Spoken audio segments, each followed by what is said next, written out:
No niin, tervetuloa Rami Kurimo, puheenaihe median toinen perustaja. Morjesta.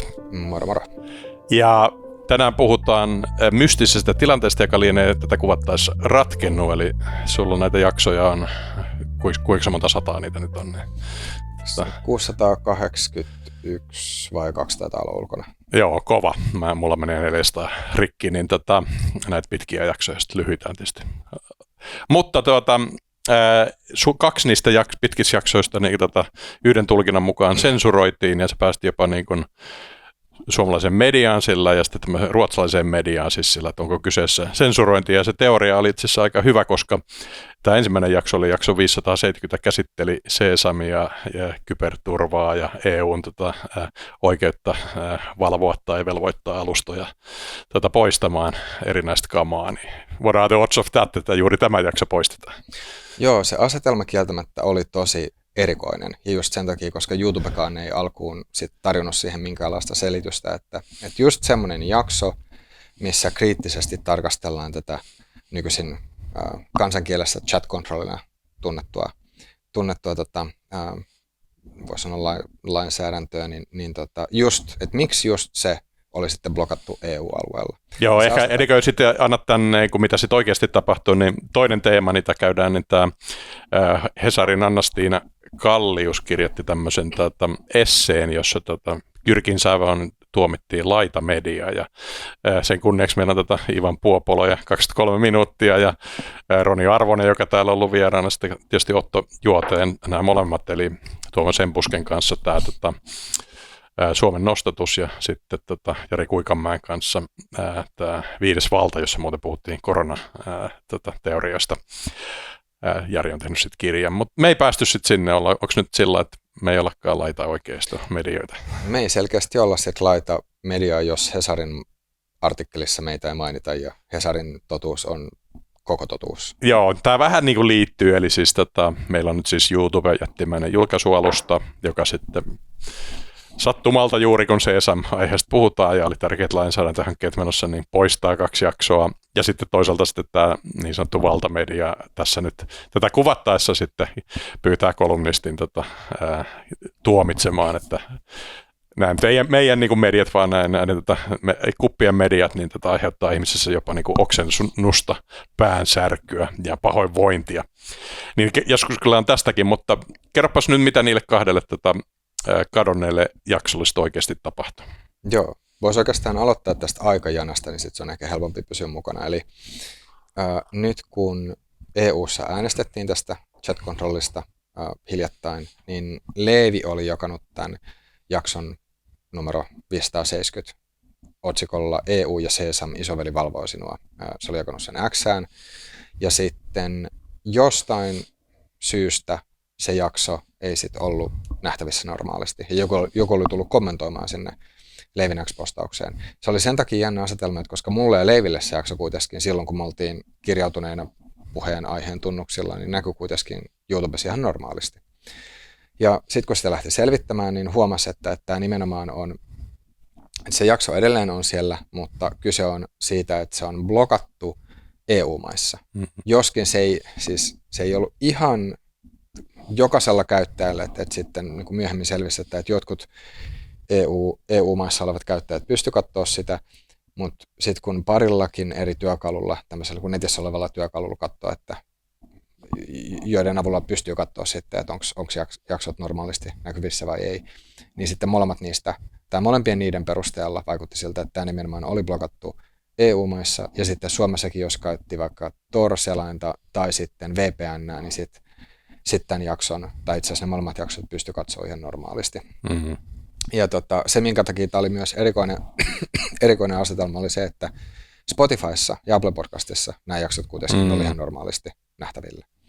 Ja just se, että kun tässä jaksossa numero 570 aiheena on EUn massavalvonta ja sitten kriittisesti käydään läpi tätä chat-controllia, ja just chat-controllista äänestetään, tai on äänestetty, ja vielä joku voisi sanoa, että vähän kyseenalaisella tavalla, koska siinä yhdessä äänestyksessä siis enemmistö äänestäneistä mepeistä äänesti sitä chat-controllia vastaan, mutta siitä huolimatta se meni läpi. No, se on semmoinen niin kuin äänestystekninen juttu ja sitä ehkä voisit käydä myöhemmin läpi, mutta joka tapauksessa siihen niin kuin se tapa, millä tämä chat control nyt niin kuin, tämä sen chat control 1.0 jatko pistettiin läpi, niin joku voisi sanoa, että se itsessään oli kyseenalaista. Niin se asetelma vaan on aika, jos nyt voisi sanoa, herkullinen. Joo, ja tuossa ennen kuin jatkat tätä aikajanaa, niin mullehan tämä tuli siis, sä oot myös tuolla neuvottelija sisäpiirissä, niin sä olit sitten varmaan, tää oli jäänyt varmaan kaiveleen, niin olit saanut sekä Ilta-Sanomiin että sitten tämmöiseen ruotsalaisen median kvartaalin läpi tämän jutun.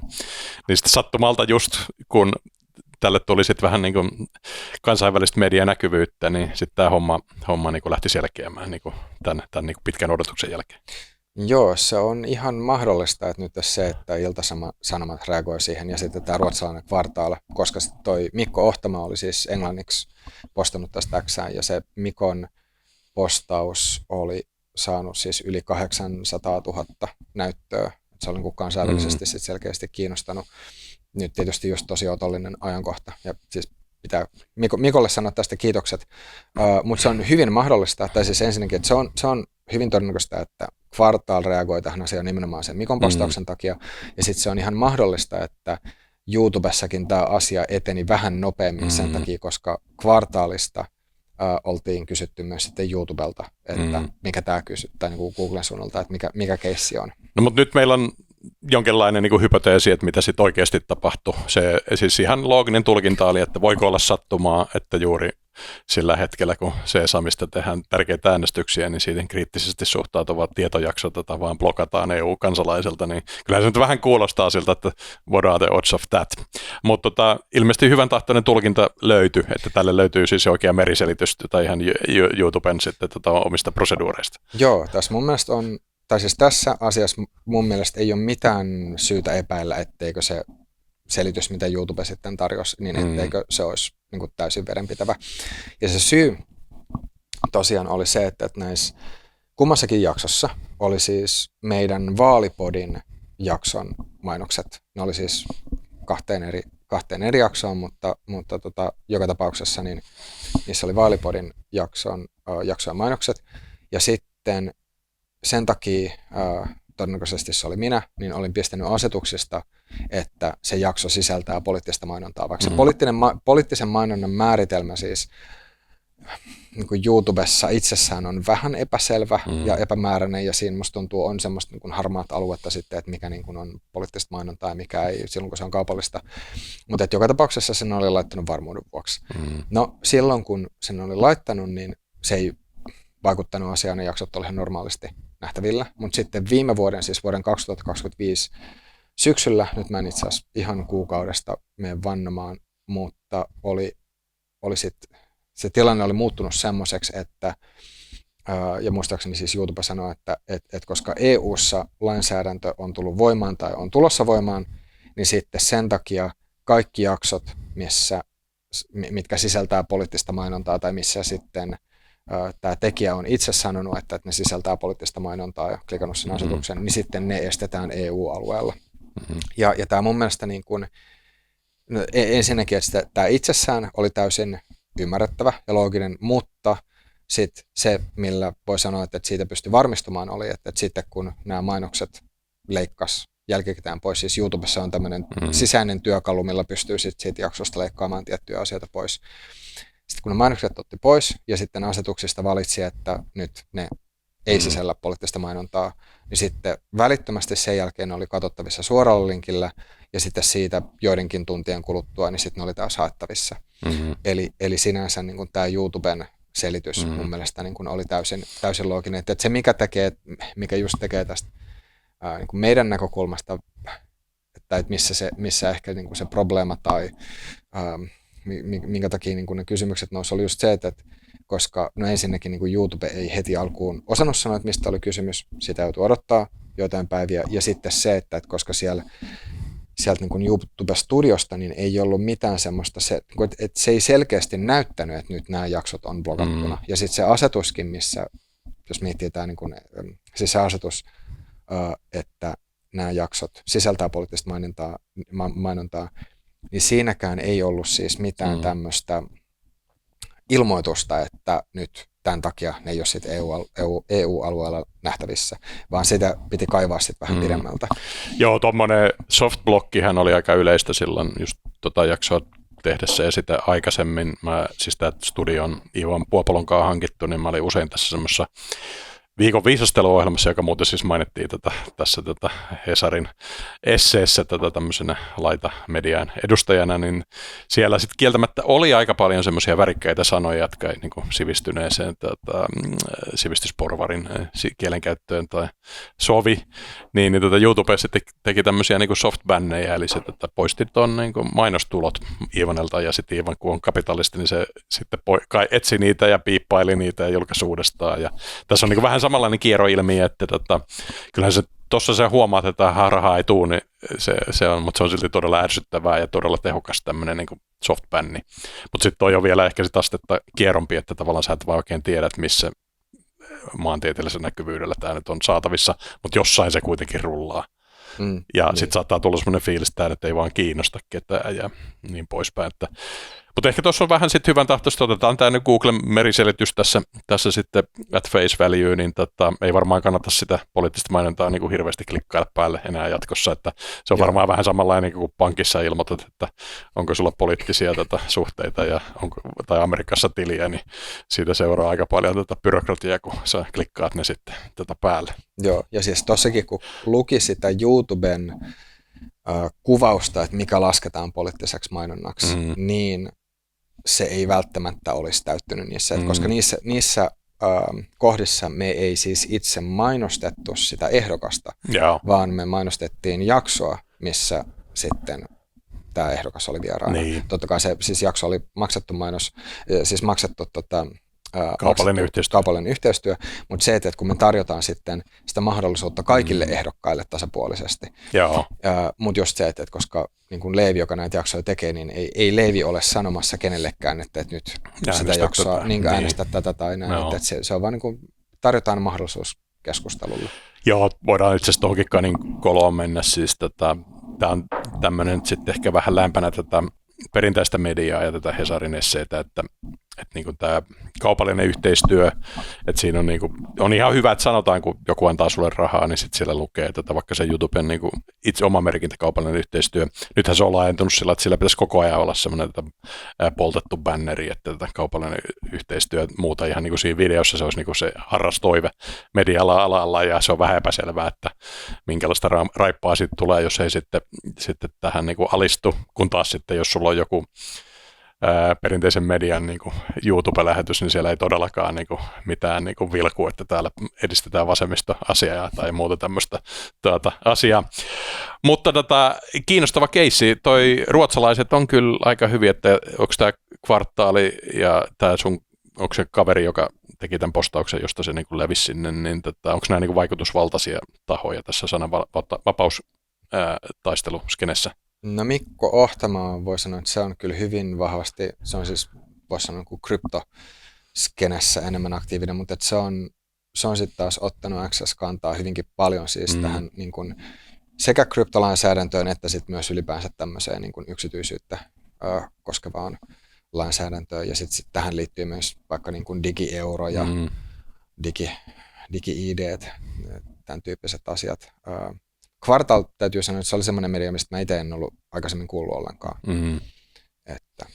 Joo, mutta siinä artikkelissa oli sillä varmaan kansainväliseen juttuun pääsitte ja se oli hyvin kriittinen. Se poimi tietysti tämän ekan teorian, eli se jakso 570, hän oli niinku suoraa tykitystä sitä CSAMia ja muuta EU-yritystä päästä sinne yksityisviestinnän kyttätasolle, niin sieltä nosteltiin just ne kohdat ja jäi vaan mieleen sitten, he oli nostanut, että täällä niinku keskusteltiin, ei nyt sinänsä niinku kriittisesti, mutta niinku faktatyyppisesti, että Suomessa on esimerkiksi tämmöisiä faktan tarkastajatyyppisiä tahoja, jotka pääsee mukaan tähän luorianssiin ja voiko se olla, että tämmöiset tavallaan kuka valvoo valvojia, niin että siitä lähtiin vähän niin kuin sinne Kanin koleaan, että tässä voi olla tämmöisiä, nämäkin tahot voi olla tämän sensuurin takana, mutta nämä vissiin ne lähdöt ei ole sitten niin kuin kyllä ollenkaan todennäköisiä. Niin, siis se asetelma itsessään, että on tämmöisiä niin sanottuja trusted flaggers, joita Suomessa on siis 3, ne on 2 yhdistystä ja 1 yritys. Voi kysyä ihan perustellusti, että onko tämä nyt onko tämä nyt niin kuin oikein, että on jokin taho, joka valvoo nettiä, joka kuitenkaan ei ole viranomainen. Siellä on niin kuin kaksi, siis ne on yhdistyksiä ja sitten yritys. Niin. Ja sitten niillä on enemmän oikeuksia kuin muilla, tai että niille on annettu jotain spesifejä oikeuksia, niin voi miettiä, että onko tämä niin kuin mielekäs järjestelmä, ja sitten, että mitä jos niillä yhdistyksillä ja yrityksillä olisi itsellään joitain intressejä, niin voisiko ne silloin käyttää väärin sitä omaa asemaansa. Esimerkiksi painaa nappia, että tämä heistä puhuva jakso pitää ottaa pois. Niin, että vaikka nyt tässä ei ole siis semmoista tapahtunut, mutta että silti se asetelma, että voisiko näin olla, niin mun mielestä se on, tai että jos on tuommoista valtaa, niin voiko sitä käyttää väärin, niin mun mielestä se on semmoinen, mitä on aina hyvä miettiä. Se laajemminkin liittyy mun mielestä tähän, tai jos mä mietin niin kuin omaa henkilökohtaista mielipidettä tämän massavalvonnan suhteen, niin todellakin kannattaisi miettiä sitä, että millä kaikilla tavoilla sit, jos massavalvontaa ajetaan, ja siis kaikkea siitä, mitä niin kuin tietyt tahot EU:ssa pyrkii saamaan läpi, että miten sitä voitaisiin käyttää väärin. Että mä tietyllä tavalla ymmärrän, että myös monet poliitikot ihan aidosti saattaa olla sitä mieltä, tai aidosti saattaa ajatella, että nyt tässä ollaan lasten puolella ja sitten tehdään semmoisia asioita, että saataisiin tämä niin kuin, lasten hyväksikäyttöön liittyvä materiaali pois netistä. Ja mun mielestä niin lähtökohtaisesti hyvä tavoite. Samalla sitten on tärkeää miettiä, että onko se niin kuin, että miten sitä pyritään tekemään, niin onko se aidosti tehokasta ja mikä on se kustannus, koska esimerkiksi mitä nyt on vaikka niin kuin Suomessa keskustellut niin kuin niiden ihmisten kanssa, joilla on asiantuntemusta tästä, niin sanoo, että sekin materiaali on niin kuin se on niin kuin Tor-verkossa. Että sitten, että jos vaan puututaan semmoiseen niin kuin tavalliseen ihmisten väliseen viestintään näillä niin kuin WhatsAppin kaltaisella tai niin kuin näillä niin kuin, yleisesti käytössä olevilla viestimillä, niin ei sillä ei ole käytännön vaikutusta, koska se niin kuin rikollisten tuottama materiaali leviää ihan muualla. Ja sitten se toinen juttu on myös se, että vaikka varmasti monet on, tai niin kuin aika harvat on varmaan sitä mieltä, etteikö se olisi ihan hyväkin asia, että tämmöisen materiaalin leviäminen estettäisiin, mutta se suurin ongelmahan on nimenomaan sen tuottaminen ja se, että sitä alun perinkin syntyy. Ja se olisi se, minne pitäisi puuttua. Että sitten tässä on vähän semmoinen tilanne, että nyt niin kuin poliitikot pääsee, tai niin kuin poliitikot yrittää tämän avulla viestiä kansalaisille ja äänestäjille, että nyt me tehdään tällä, me otetaan tämä vakavasti. Mutta sitten jos niin kuin totuus on se, että nyt tällä todellisuudessa ei korjata sitä ongelmaa ja sitten samanaikaisesti heikennetään ihmisten yksityisyyttä, niin silloinhan se on vain niin kuin laastaria, joka on ihan väärään paikkaan lähtökohtaisesti. Muistaakseni muuten, oliko Iso-Britannia niissä blokatuista maissa, että tämä vähän liittyy, koska tätä voidaan keskustella, että onko tämä nyt EUn ongelma pelkästään? Muistaakseni ei ole. Joo, mutta tai Iso-Britannia ei ole erityisesti kunnostunut tässä niin kuin, sananvapausoikeuksissa. Esimerkkinä nyt vaan tätä kuvattaessa Päivi Räsänen ei saa vissiin matkustaa Englantiin. Että Sebastian Tynkkysellä taisi olla sama juttu. Joo. Sanottiin, että oli epätoivottavaa, että tulisi. Mutta joo, siis tämä on itse asiassa yksi hyvinkin keskeinen juttu, että EUsta eroaminen itsessään ei automaattisesti tarkoita sitä, että sananvapaus ja yksityisyys olisi parempaa. Vaikka siis mun henkilökohtainen mielipide on, että jos EU menee yhä enemmän kohti tämmöistä poliisivaltioa, niin silloin oikeasti suomalaisten kannattaa miettiä, että halutaanko me olla tuollaisessa mukana, halutaanko me, että niin Brysseli valvoo suomalaisia. Mutta se, että irtauduttaisiin EUsta, niin se ei automaattisesti takaa vielä hyviä asioita. Ja Britannia on tuosta niin kuin erittäin hyvä esimerkki, että sitten, koska niin kuin Briteissähän, mitä se on siis se, että kun siellä on niin kuin laitettu ihmisiä. Joo, siellä on se non-hate crime-säännöstö, jolla tavallaan mummoja laitetaan twiiteistä niin kuin, syytteeseen siitä, että ne on vähän niin kuin kiihottaminen kansanryhmää. Suomessa on vähän tämmöinen erikoinen tulkinta sananvapaudelle, jolla voidaan sitten estää tietyt ei-toivotut mielipiteen julkaisut julkisuudessa ihan rikoslailla, mikä on, ja siis se pykälä on niin kuin aika höttönen.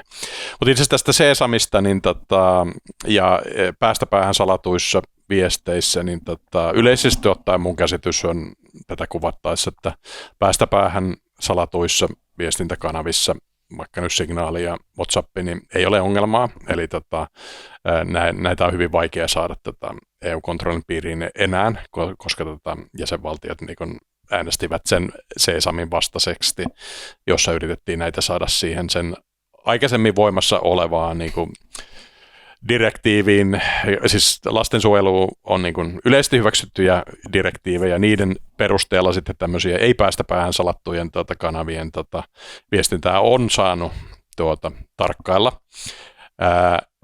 Ja tätä sitten yritettiin saada tätä niin kuin jatkolla, mutta sekin niin kuin tätä kuvattaessa on vähän epäselvää, että jatkaako edes se. Mutta näin niin kuin yleisesti ottaen, niin kyllähän kaikki järkevät ihmiset käyttää anyway niitä päästä päähän sajattuja välineitä, ja sitten pitää olla vähän todella aika höppöstä keskustelua, että sä laitat sinne ei-salattuihin kanaviin mitään. Mutta sitten tämmöiset paatuneet rikolliset ja vielä semmoiset, jotka on vielä pervoja lapsi hyväksikäytön suhteen, niin ne varmasti ymmärtää sen sitten, että ne ei tämmöisissä höttöisissä kanavissa jaa sitä materiaalia. Niin tässä nyt yritetään vähän niin kuin ratkaista tällä vähän niin kuin tavallisia ihmisiä ottaen mukaan tähän sensuuririnkiin ongelmaa, jota sitten nämä rikolliset ei kuitenkaan käytä sitä kanavaa. Tämä on mun vähän teoria, että vähän niin kuin turha taistelu on ollut koko ajan tässä. Se, mikä tässä on hyvä muistaa, että pelkästään se, että turvataan se päästä päähän salaus, mikä siis on ehdottomasti tärkeää. Että jos niin kuin vaadittaisiin, tai että jos EU ajaisi läpi semmoisen, että päästä päähän salaukseen pitää asentaa joku takaportti, niin silloinhan se tarkoittaa sitä, että kaikki rikolliset myös, kaikki vieraiden valtioiden tiedustelupalvelut myös pystyy käyttämään sitä takaporttia. Että se olisi niin kuin vielä tämmöinen, niin kuin oikein tehtäisi palvelus sitten kaikille pahantahtoisille ihmisille, jotka myös haluaa päästä siihen viestinvaihtoon käsiksi. Mutta se päästäpäähän salaminen, siis mun ymmärtääkseni se itsessään ei riitä, että se niin kuin teoriassa olisi mahdollista, ja voi olla, että EU:ssa on tiettyjä tahoja, jotka yrittää siis tätä ajaa, että sitten se massavalvonta laitettaisikin sinne niin kuin vähän ylemmälle tasolle. Eli silleen, että puhelin tietyssä mielessä tarkkailisi kaikkea, mitä siellä puhelimen sisällä tapahtuu. Ja silloin se, että se viestintä itsessään on päästä päähän salattua, niin se ei tavallaan auta ja riitä. Koska jos sitä, mitä se puhelin tekee, voidaan valvoa, niin sitten silloin tavallaan niin kuin se... Joo, mutta toi ei johtaa siihen sun mainitsemaan ongelmaan, että samalla tavalla se puhelimen tai laitteen niin se plugini olisi sitten pahantahtoisten tahojen niin kräkättävissä, että ei se niin kuin mitään auta. Tai todennäköisesti kuulostaa vaan tosi tyhmältä idealta. Muutenkin musta mä en niin kuin kauheasti kyllä luota noiden mappien kykyyn ymmärtää mitään noista niin kryptoista tai salaustavoista tai viestinnöistä tai sananvapauksistakaan, että tämä on vähän niin kuin kyllä tämmöinen amatöörishow. Se on varmaan silleen, että monelle, jos mä yritän jälleen kerran miettiä semmoista hyvän tahtoista tulkintaa, että varmasti monet mepit ottaa tämän asian, siis tämän että suojeltaisiin lapsia vakavasti. Ja niin kuin pitääkin tietysti. Mutta just se, että jos sitä teknologista ymmärrystä vaan ei ole kovinkaan pitkälle, niin silloin tavallaan sit saatetaan tehdä semmoisia vähän niin kuin hölmöjä ja tehottomia päätöksiä. Ja sitten yksi semmoinen, mikä on tosi oleellinen asia, niin tämä oli yksi, nyt mä en ole ihan varma, että oliko se Peter Sund, joka nosti sen esiin, vai sitten kun me oltiin tehty yksi toinen jakso vähän tähän niin kuin, saman aiheeseen liittyen, niin että sitten näiden, mikä on suomeksi false positive, siis virheellisten positiivisten löydösten mahdollisuus. Eli se, että olisi hyvin mahdollista, että koska ne algoritmit, jotka sit tunnistaa tätä kiellettyä materiaalia, ne on vääjäämättä epätäydellisiä. Niin silloin se johtaisi siihen, että sitten ihan tämmöisiä niin kuin tavalliset ihmiset voisivat sitten joutua täysin perusteetta epäilyn kohteeksi. Sitten tästä hyvä esimerkki on nyt mä en ole ihan varma, että oliko tämä Yhdysvalloissa, muistaakseni oli, niin tämmöinen tapaus, että oli mies, joka oli lähettänyt omasta lapsestaan, siis sairaasta lapsestaan, kuvan lääkärille. Ja nyt mä en yksityiskohtia muista, tästä on jo varmaan vuosia, kun tämän on lukenut, mutta oli siis tilanne, että siinä niin kuin oli ilmeisesti joku tämmöinen niin kuin iho-ongelma tai jotain tämmöistä, ja sitten piti konsultoida lääkäriä. Ja sen takia, ja sitten kun nyt mä en muista, että mikä oli se, mistä laitteesta kysymys ja mikä oli se yritys, joka sitten tämän niin kuin ihmisen tilit lopulta sitten bännäsi, mutta että joka tapauksessa niin kuin se viesti tulkittiin sitten tämmöiseksi niin kuin kielletyksi materiaaliksi, joka sisältäisi lasten hyväksikäyttöä, vaikka se oli siis niin kuin lääkärille osoitettu. Ja sitten sen takia sen miehen nämä niin kuin tilit katosi. Eli tässä on just tämä tämmöisten niin kuin väärien positiivisten löydösten mahdollisuus.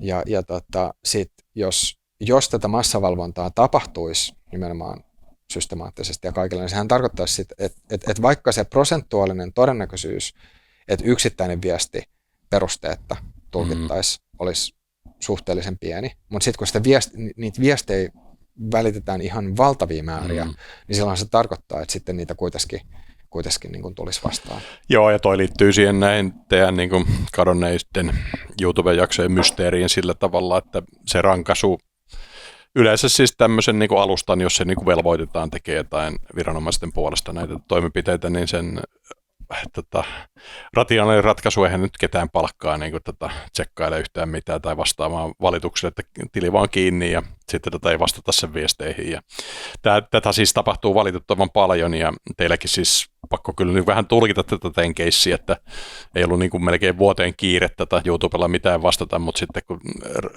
tulee tämmöinen mehukas twiitti ja ruotsalaispostaus, ja niin sitten yhtäkkiä niin teidän keissi kiinnostaakin siellä jotain asiakaspalvelijaa. Niin itse asiassa kyllä oli se, että mehän siis ei oltu tietoisia tästä, niin, että nämä oli niin kuin poissa. Joo. Eli periaatteessa voi sanoa, että tässä kyllä niin kuin voi nostaa YouTubella hattua siitä, että ne suht nopeasti reagoi. Tämä oli kuitenkin niin kuin kyse päivistä eikä sitten vaikka niin kuin viikoista tai kuukausista.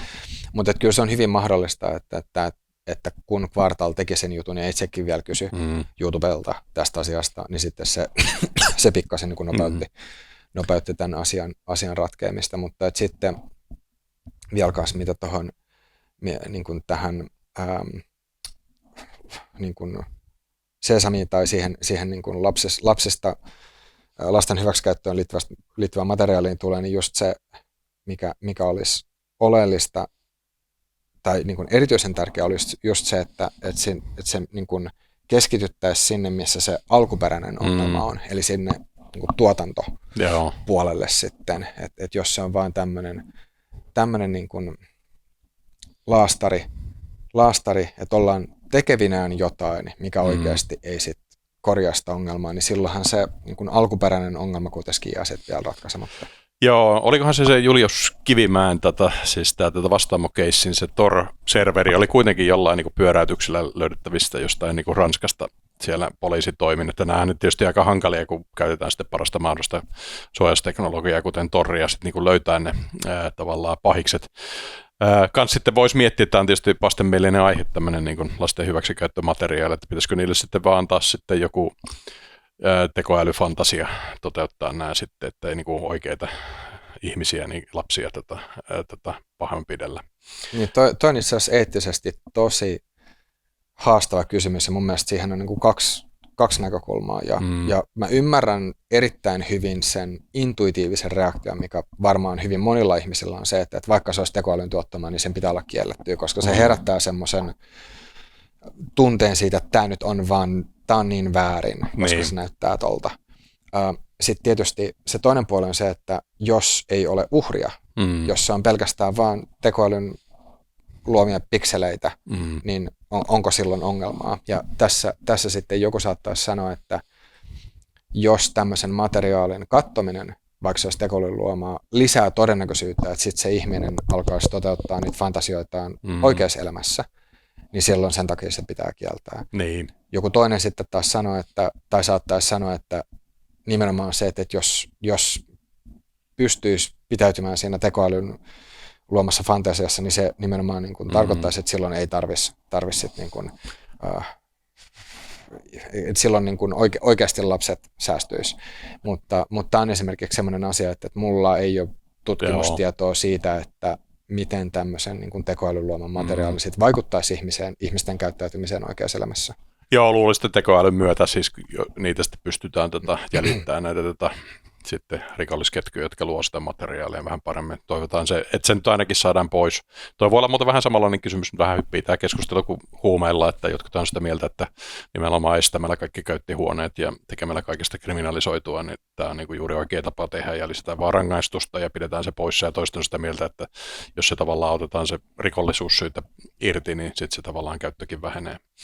Ja kyllä mä silti voisin kuvitella, että käytännössä uskoisin, että melkein kaikki ihmiset kuitenkin ajattelee, että olisi parempi, että jos niin kuin ihmiset katsoo jotain materiaalia, niin silloin olisi parempi, että se on semmoista, mikä on tekoälyn tuottamaa, eikä semmoista, mikä on, niin kuin, että jos maailma olisi semmoinen, että ikään kuin tekoäly tuottaisi sen ratkaisun, niin silloinhan se hyväksikäyttö jäisi sitten pois. Ja se olisi niin kuin parempi. Ja joillakin on varmaan niin pakko mieltä, että se sen tietää on tosiaan vähän spekulointi, että pitäisikö sitten tehdä semmoinen rekisteri, että sä voit vapaaehtoisesti ilmoittaa, että mulla nyt on tämmöinen niin kuin perversio ja sitten tavallaan annetaan sille lääkkeitä, että tuossa on sulle tätä laitteet, että käytä tätä fantasiota noin.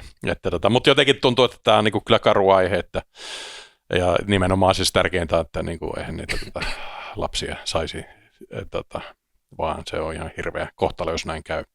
Et yksi semmoinen tosi, ja tämä oli yksi, mistä tuli postattua, niin kanssa hyvin jännä ristiriita, vaikka ne ei nyt sinänsä ole niin suoraa yhteyttä keskenään, mutta että kuitenkin liittyy samaan aiheeseen. Ja se on se, että kun Suomessa, jos miettii kanssa, että mitä ikään kuin tapahtuu saman aikaan, että Suomessa joitain vuosia sitten kouluihin jaettiin tämä respektiä seksikirjapojille. Ja siinä oli tosiaan 3 semmoista hyvinkin erikoista kohtaa. Nyt pitää edelleen muistaa, että on kirja, mikä on siis jaettu yläkouluihin, jossa siis oppilaat saattaa olla 12-16-vuotiaita. Siinä oli siis semmoinen kohta, missä opeteltiin, että miten harjoitellaan syväkurkuttamista banaanin avulla. Eli siis, niin kuin, siis pojille.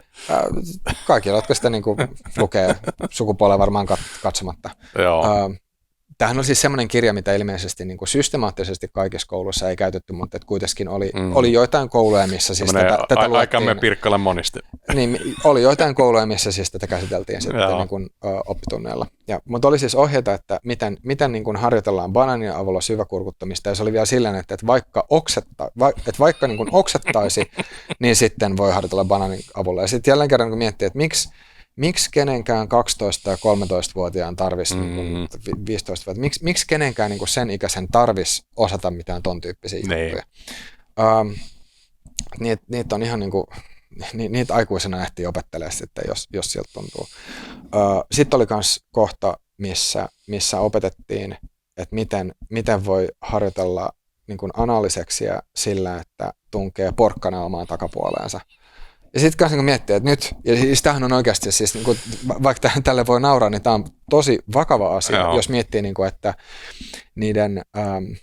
Ei sen kurpitsa niitä tätä koneensäätiötä taideteossa.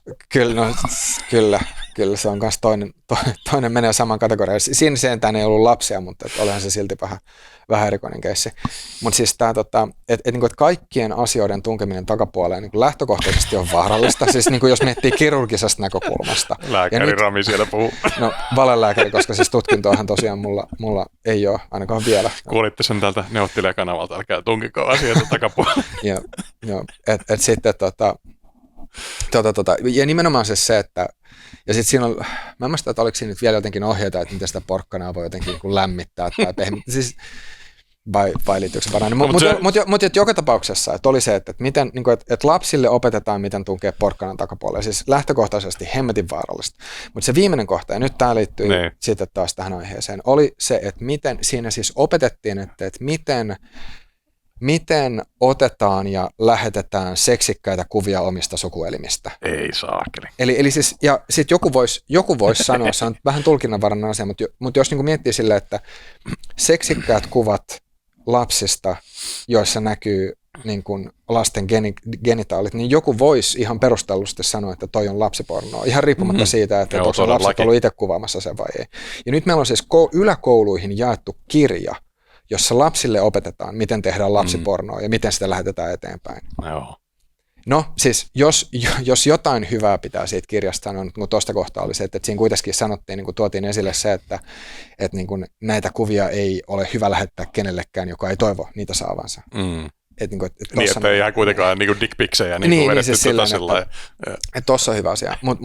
Mutta samaan aikaan, kun poliisi Suomessa on erittäin huolestunut siitä, että niin kuin tämmöisestä niin kuin lasten groomauksesta ja siitä, että niin kuin aikuisia, jotka pyrkii saamaan sitten niin kuin lapsia lähettämään itselleen niin kuin ties mitä, niin sitten niin kuin on kirja, missä opetetaan lapsille, että nyt niin kuin näin tehdään. No sitten tietysti joku saattaisi sanoa, että tämä nyt on vaan nykymaailmaa, se on parempi, että lapsille annetaan edes jotain informaatiota verrattuna siihen, että olisi niin kuin täysin pimennossa. Mutta se asetelma, että meillä siis niin kuin on Suomessa yläkouluihin jaettu kirja, jossa lapsia opetetaan, miten lähetetään seksikkäitä kuvia, missä näkyy omat genitaalit. Ja sitten meillä on EU, joka ajaa massavalvontaa tunnistamaan nimenomaan sitä materiaalia, mitä niin kuin Suomessa yläkouluihin jaetussa kirjassa lapsia opetetaan lähettämään. Niin siis mä en sano, että missään nyt olisi systemaattisesti joitain pedofiileja, jotka niin kuin oikein haluaa niin kuin päästä, koska siis niin kuin se tosi pahantahtoinen tulkintahan olisi se, että tämä on kaikki jotenkin niin kuin suunnitelmallista, että nyt niin kuin samanaikaisesti opetetaan lapsia lähettämään ja sitten on tämmöistä materiaalia ja sitten on vielä rakennetaan tunnistusmekanismia ja sitten oikein päästään käsiksi siihen. Mun mielestä tämä on niin kuin, toi menee överiksi, että ei se... Joo, onneksi me tällainen niin kuin vastuullisina Tube-median edustajien, että voidaan puhua näistä ja meitä ei tahdita tällä niin kuin laita- ja oikeisto leimakirveellä ja tosiaan tämä Helsingin Sanomien essee Anna-Stiina Kallius, oksetus ja väistely eivät pysäytä laitamedian nousua, niin tämä ei koske meitä, eli tämä on ihan turvallinen tila, me voidaan puhua näistä asioista, mutta tämä keskusteluhan niin kuin, vähän ehkä pakko viedä tämä tähän siis, koska nyt puhuttiin siis aikaisemmin siitä, että YouTube ehkä järjellisistä syistä blokkasi 2 teidän jaksoa tai ainakin niiden EU-näkyvyyden ja tämä mysteeri nyt selvisi, niin sitten tavallaan vähän sama ilmiö on sitten, että meillä on tämmöinen virallinen media, joka sitten kutsuu tämmöisen esseistin tuomitsemaan sitten nämä puopolot ja 23 minuuttia, kippistä vaan, kannattaa katsoa. Ja sitten ne argumentit oli kyllä niin kuin tosi omituisia, että lähinnä mulle jäi sitten mieleen, että tämän niin kuin, esseistin lähipiiri tuntee fyysistä pahoinvointia, kun ne joutuu kuulemaan niin kuin vaarallisia mielipiteitä, jotka ei ole niin kuin poliittisen maailmankatsomuksen kanssa samaa mieltä, että ne saattaa jopa, niin kuin niitä saattaa oksettaa, niille saattaa tulla päänsärkyä ja niin kuin, saattaa tulla semmoinen niin kuin raivon tunne, että miten tätä sallitaan. Että, niin kuin, ja sitten oli vähän semmoinen niin kuin idea, että saahan sitä mieltä olla kaikesta, mutta sitten siinä ei ole oikein niin kuin mitään fakta-argumentteja, että 23 minuuttia, joka on melkein yhtä tuotteellis kuin te, niin jossain jaksossa oli puhuttu vähän ikävästi Unkarista. Joku tyyppi, jota ei yksilöity. No en mä tiedä, mitäs mieltä, katsoitko Paywallin taakse tätä Hesarin esseistin juttua ja mitä se luin. Mitä fiiliksiä tuli? En sano, että oksetusta ja päänsärkyä. Mä itse asiassa tässä pitää nyt vähän ehkä, tai tekisi mieli pikkasen kritisoida niitä ihmisiä, jotka pöyristyy tästä artikkelista. Mä en sano, että kaikki, koska muutenkin musta tuntuu, että välillä, jos heittelee tämmöisiä jotain oikeistokonservatiivi, kaikki tämmöiset leimakirveet, ne on tosi epätarkkoja. Mutta mä voisin kuvitella, hypoteesi, saat sanoa, että mitä mieltä itse olet, mutta mä voisin kuvitella, että monet niistä ihmisistä, joiden mielestä, tai ainakin osa, joiden mielestä tämä Hesarin juttu oli ihan niin kuin jotenkin naurettava ja niin kuin naureskeltiin silleen, että miten tämä nyt voi olla pahoinvointioksetus, mikä juttu tämä on. Osa niistä ihmisistä todennäköisesti olisi saattanut itse kirjoittaa tai vähintäänkin ajatella, että se mitä Prideissa tapahtui, tämä seksikeinu lasten edessä, että se on niin kuin että se on semmoinen niin kuin oksennus ja pahoinvointi ja jotain tämmöistä. Eli tavallaan se, että vaikka toki tässä on ehkä se ero, että mielipiteet verrattuna siihen, että mikä on joku semmoinen asia, mikä niin kuin oikeassa elämässä tapahtuu. Niin. Koska ihan yhtä lailla, jos mietitään vaikka nyt tämä lasten hyväksikäyttöön liittyvä materiaali, niin varmasti monien mielestä se on siis niin kuin kuvottavaa ja ihan siis ymmärrettävästikin. Niin sinänsä voisi ajatella, että tässä tietyssä mielessä niin kuin tekee mieli niin kuin puolustaa siis mä en ota kantaa asiaan, onko tämä hyvä asia vai huono asia. Ehkä puolustaminen voi olla väärä sana, mutta niin kun tuoda esiin se, että ne ihmisten moraali-intuitiot siitä, että mikä on oikein ja mikä on väärin, niin hyvin monilla ihmisillä, tai sitten joku voisi sanoa, että kaikilla, ne on tietyssä mielessä semmoisia niin kuin sisäsyntyisiä, ja niihin voi liittyä kehollisia tunteita, mitä ei pysty itse kontrolloimaan. Ja tavallaan sitten, että riippuen vaan siitä, että missä kohtaa poliittista spektriä on, niin sitten ne vaan suuntautuu eri paikkoihin. Että toisille sitten seksikeinu lasten edessä on se, mikä aiheuttaa sen niin kuin kuvotuksen tunteen, ja sitten toisella sitten väärät mielipiteet Unkarista on se, mistä ne herää tai jotain tämmöistä. No joo, itse no joo, kyllä se nyt ärsyttää se, nyt kun kuulin tästä yläkoulun kirjasta, jossa tungetaan porkkanoita takapuolella ja otetaan sitten kuvia suuhinotosta ja muusta tämmöisestä, niin kyllä se nyt vähän niin kuin ärsyttää, että niin kuin miten tämmöistä pöljyyttä on, mutta yleensä itse kun on joku vaikka vasemmistojuttu, jota suurin osa Suomesta on, niin se ei niin kuin okseta mua, ja kyllä mä pystyn sen lukemaan, mutta mua vaan niin kuin ärsyttää, että miten toi voi olla niin tyhmä. Tai miten tuommoista niin kuin voi kukaan ajatella siis sillä mutta ei se niin kuin fyysisesti, se on vaan sillä, että olisi nyt jotain tekoälyä käyttänyt, raukkaparka. Niin kai se on jonkinlainen kehollinen tunne, se ärsytys ihmisten loputtomasta typeryydestä, että käsittää asioita vaan väärin.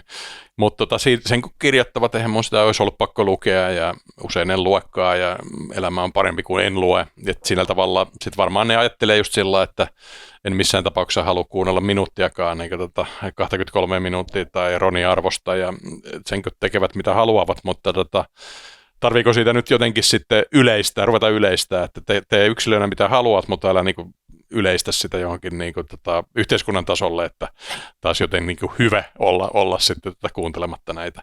Plus sitten niinku, onko tämä nyt joku otos, joku sen kolumnistin kaverit, että jos niillä nyt on vähän tämmöinen huono vipa tulee siitä, että kuuntelee vaikka nyt sitten Ivan Puopoloa, niin voi.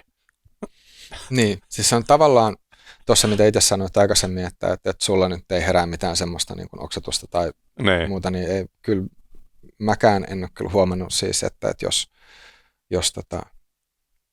siis varmaan on tiettyjä asioita, joitain yksittäisiä juttuja, mistä voi tulla semmoinen jotenkin, mä en ole ihan varma, että mikä se kehollinen tunne on, mutta jotenkin kuitenkin semmoinen tunne, että jos lukee jotain, mistä tulee, että tämä on tosi väärin, jotenkin tosi jotenkin omaa oikeudentaju vastaan tai näin, niin kyllä se vähän riippuu kanssa siitä, että kuinka analyyttisessä moodissa sillä hetkellä on, kun lukee. Ja sitten mä veikkaan, että toinen asia, mikä vaikka omalla kohdalla vaikuttaa, on se, että kun on ilmeisesti jonkin asteista aleksitymiaa, niin sitten se myös, ja sitten jos joku miettii, että mitä tämä tarkoittaa, niin siis se on niin kuin tunteiden tunnistamisen vaikeutta. Eli sitten, että ei välttämättä niin kuin itse edes tiedä, että mitä ikään kuin kehollisia tunteita itsellä on tai pääse niihin käseksi. Ja se on myös kanssa se, että ja nyt mä en sano, että miten muilla ihmisillä menee, mutta että on myös mahdollista, että vaikka ihmiset, jotka sanoo, että no ei niillä niin kuin herää minkäännäköisiä tunteita, niin sit voikin olla, että itse asiassa niitä herää, mutta että niitä ei tunnista, ja sitten ne tunteet silti saattaa vaikuttaa siihen, että mitä siitä omasta lukemastaan ajattelee. Mutta tässä varmasti on siis yksilöllistä vaihtelua paljon. Mutta tuohon, mitä sanoit siis tästä, niin kun, tai vielä liittyen siihen esseeseen itsessään, niin kyllähän tämä on erittäin hyvää mainosta kaikille niille. Ja tämä on sellainen asia, mitä olen niin miettinyt, että musta se olisi tosi mielenkiintoista tietää, että tämä kirjoittaja, että niin kuin, miettikö se sitä, että nyt se on niin kuin suoraan syöttö sitten näiden podcastien lapaan. Ja oikeastaan voisi sanoa tälle niin kuin koko podikentälle, koska jos miettii siis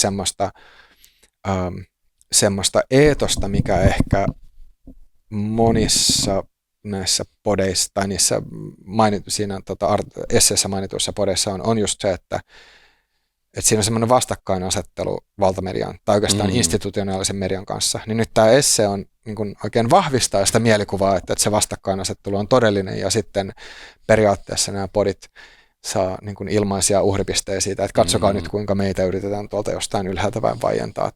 Joo, ja kun ne argumentit oli niin köppösiä, koska siis, mikä tässä niinku ärsyttää tässä, että ehkä niinku vasemmiston median, niinku jos nyt voi yleistää, niin tuossa vasta-argumentoinnissa on sitten, että keksitään joku keppihevonen, just vaikka niin kuin siinä oli, että jotenkin epätoivoisesti löydettiin niin kuin Orbán, joka on jo siis potkittu pois. Ja sitten suunnilleen sanottiin, että koska Orbánin aikana niin kuin oppositio oli vaiennettu ja ne oli vähän niin kuin vassareita siellä, niin nyt tässä on vähän niin kuin sama juttu, mutta että sitten nämä niin kuin, itse asiassa nämä, mitkä Unkarissa on niin kuin vähän varjomediaa, niin Suomessa ne sitten ei olekaan vasemmistoa vaan oikeistoa, niin siis jotenkin ne argumentit oli mun mielestä niinku tosi epäselviä, että mitä siinä niinku yritettiin tuoda analogiaa, mutta siis sekin, että niinku vaan yritettiin nyt sitten Unkari paha, Orbán paha, niin se joku niinku löyhät yhtenäisyysmerkit sitten tämän niinku tubeskenen kanssa, niin se vaan nyt tuntui tosi löyhältä. Mutta olen samaa mieltä sun kanssa, että tämä oli kyllä erittäin hyvää mainosta ja mua vähän harmittaa, että olisin itse asiassa mielelläni ollut siinä listassa mukana, mutta jos kirjoitatte uudestaan, niin laittakaa sinne neuvottelijat, että mä tykkäisin tästä. Niin, nyt me ei päästä sitten sanomaan, että me ollaan Laita mediaa. Niin, media. Hesari ainakaan ei ole. Ja siis mä oon miettinyt sitä, että voisiko siinä olla semmoinen myös, siis ihan vaan niin kuin hypoteesina, koska meilläkin siis on tuo Hesarin päätoimittajana ollut vieraana, ja meillä on näitä Hesarin toimittajikin ollut. On, mullakin ollut monta. Niin, joo. Aivan. Ja jatkossakin tullaan kutsumaan Hesarin toimittajia, niin se olisi kutsusko ne ikinä meitä sinne? Siis ei, siis sitä varmaan ei. En tiedä. Joo, Ehkä epätodennäköisempää, mutta toki se olisi positiivinen yllätys. Mutta siis se, että se ehkä näyttäisi vähän jännältä, jos sanottaisiin, että toi on laitamediaa, mutta silti kuitenkin itse käydään vieraana, niin siitä ehkä tulisi joku semmoinen niin tietyn tyyppinen, en tiedä voisiko sanoa kognitiivinen dissonanssi, mutta ja sitten ehkä siinä se, että kun vaikka me ei, jos mä mietin vaikka niin puheenaihetta, niin me ollaan kyllä kritisoitu Hesariin, mutta musta tuntuu, että me ei olla missään vaiheessa jotenkin niin kuin profiloiduttu selkeästi Yle tai Hesaria vastaan jotenkin.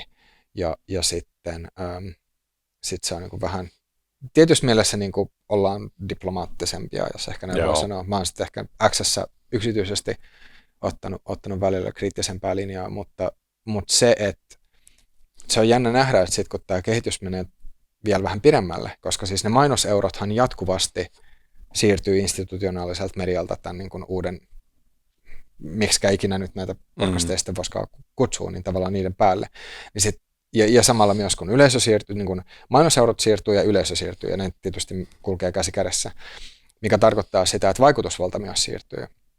Niin sitten mä en mitenkään ihmettelisi sitä, että jos tämä niin kuin tietyssä mielessä on ensimakua siitä, mitä on luvassa nyt vaikka 5 ja 10 vuoden sisällä, että koska Hesari ja Yle pyrkii säilyttämään sen oman legitimiteettinsä ja pyrkii sitten pitämään kiinni niistä mainoseuroista, niin se voi madaltaa kynnystä sitten tietyssä mielessä hyökätä tämän laitamedian kimppuun. Niin, tuommoinen vähän niin kuin todella naivi kanselointiyritys, mutta Ylehän muuten saa sen 570 miljoonaa niin kuin, maksuttoman sisältönsä ja mainoskatkottoman sisällön tuottamiseen, että se nyt ei toi argumentti siihen päde, mutta Yle tietysti haluaa puolustaa sitä 570 miljoonaa säkkiä veronmaksajilta ja puolustaakin sitä erittäin aggressiivisesti. Joo, totta kai Yle siis haluaa pitää jokaisesta veroeurostaan kiinni. Joo, mutta mielenkiintoista. Toi Sesami, sanoit tuossa, että sulla tulee niinku asiantuntijavieraita siitä, mitä se kehittyy, mutta onko sulla vielä siis siihen tästä niinku lainsäädäntötasosta jotain pointteja? Ehkä se iso kuva vielä just, että jos miettii, että aina kun luodaan lainsäädäntöä, joka jollain tavalla vaikka rajoittaa sananvapautta tai lisää valvontaa tai on askel poliisivaltiota kohtaan, niin myös siinä vaan kannattaisi olla tosi tarkka ja tosi varovainen, koska nyt just kun tätä jaksoa kuvataan, niin on tämä, että Räsänen ja Tynkkynen, nehän ei siis Britteihin päässyt, ja sitten jotkut oli sosiaalisessa mediassa vähän naureskellut silleen, että no nyt pääsee Tynkkynen sitten maistamaan omaa lääkettään, koska Tynkkynen on itse vaatinut maahantulokieltoa sitten niin kuin erilaisille tai tietyille ihmisille, ja nyt kun Tynkkynen on itse rikollinen, niin nyt saa maistaa omaa lääkettään. No, mä en tiedä silleen, niin kuin, että onko se, siis mä ymmärrän niin kuin sen pointin, mutta sitten, että voiko se on sitten taas niin kuin eri asia, että pitääkö niitä asioita, mistä jotkut ihmiset on tuomittu, niin pitääkö niitä sitten niin kuin samanarvoisena, tai onko ylipäänsä sitä mieltä, että Tynkkynen olisi lähtökohtaisesti ansainnut näitä tuomioita.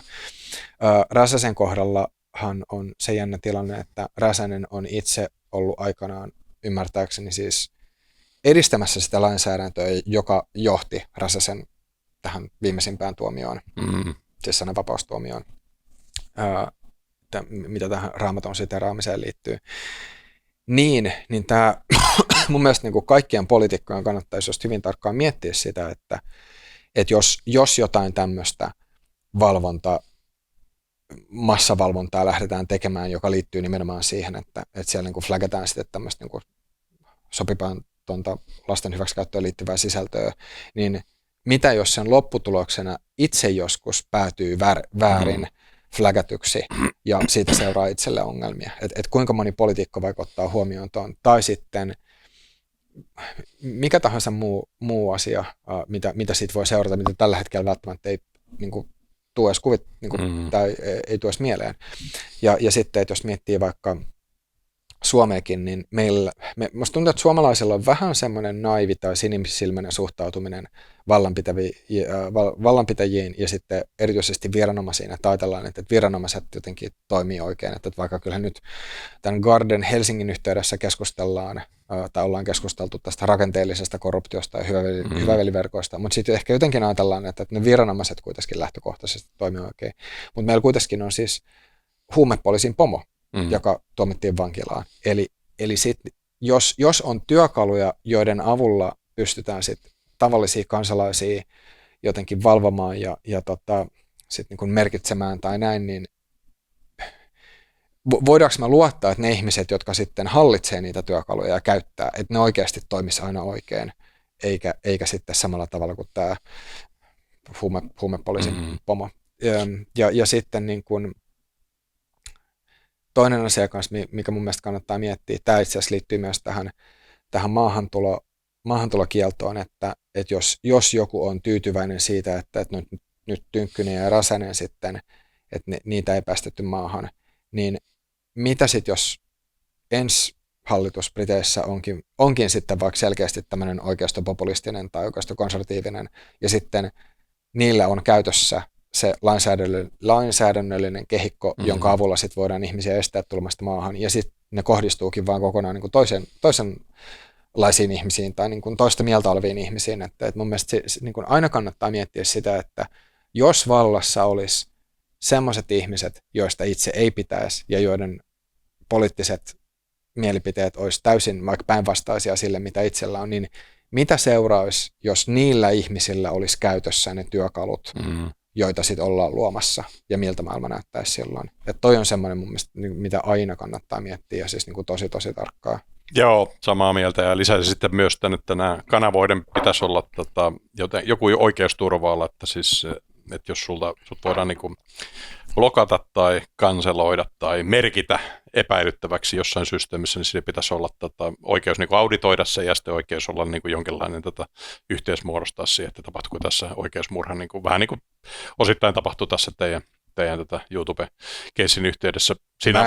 Musta tuntuu, että mä en nyt sanoisi ehkä oikeusmurhaa. No joo, mutta te saitte nyt kuitenkin, niin kuin mullakin on siis se, mulla on esimerkiksi ollut YouTubessa ollut oma asiakaspalvelija, että mähän saisin vastaavan tilanteen kanssa niin kuin hoidettua ihan vaan sillä massalla, tämä niin kuin näkyvyys tuo valtaa, siis, mikä on niin kuin tosi siis hyvä. Se on totta, että siis, se on niin kuin, että jos sitten nosta vaan, eli toi Petri Kajander, joka oli täällä vieraana, niin hänellä sitten Meta vaan poisti häneltä tilin sillä sen kummempia antaa mitään mahdollisuuksia peruttaa sitä, että jos sä sitten kaikilla rakkaudella vaan Petrille, että jos sä oot sitten pieni, niin ei sulla ole niinku mitään mahdollisuutta peruutella tuommoisia päätöksiä. On siis nimenomaan, joo. Siis se, että se, tietysti mielestä tämä oikeusmurhariski, niin se on hyvinkin oleellinen juttu silloin, jos on niin kuin pieni toimija ja jos se on näkyvyyttä, jos se on vaikutusvaltaa. Sitten, ja se on, mun mielestä voi sanoa, että se on niin kuin aito huolenaihe. Ja just se, että jos sitten, niin kuin tämä yksi esimerkki, siis muistaakseni Jenkeistä, missä just tämä isä oli lähettänyt siis sairaasta lapsestaan kuvan lääkärille, ja sitten sen takia niin kun lähti tilit.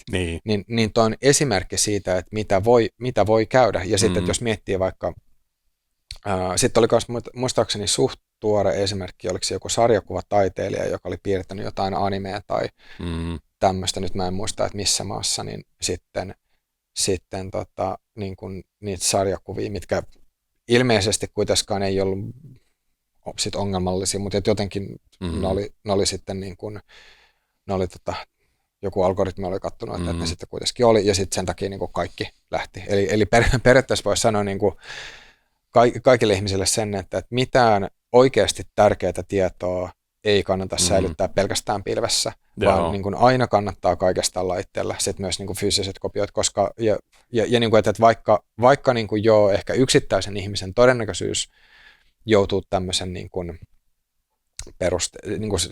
niin kuin se todennäköisyys, että yksittäisellä ihmisellä niin kuin tili lähtee pois, niin edelleen varmaan on suhteellisen pieni, mutta jos haluaa pelaa varman päälle, niin silloin on hyvä miettiä, että mikä olisi se oma varasuunnitelma, jos käy niin, ja onko esimerkiksi palvelut, joita käyttää, niin onko niihin mahdollista lisätä joku niin kuin kakkossähköposti tai jotain muuta, että nimenomaan ei ole semmoista niin kuin single point failure, eli että asiat ei olisi vain yhden yksittäisen pisteen, tai niin kuin yhden yksittäisen jutun varassa, ja sitten jos se yksittäinen juttu menee rikki, niin sitten niin kuin onkin Joo, mä itse asiassa ehdotan, että mennään tuonne sisäpiirin puolelle, puhutaan vähän näistä ja sitten siihen liittyvästä asiasta, eli me ollaan tosiaan Rami Kurimon kanssa niin kuin molemmat vähän flirttailut tämän Linuxin ja Macin, ja ei nyt varmaan kumpikaan ole ikinä ollut mitään PC-faneja, mutta tähän niin kuin, vielä loppuun, että kun olette tänne saakka katsonut tai kuunnellut, niin laittakaa tykkäystä ja tilakkaa se Raminkin puheenaihe ja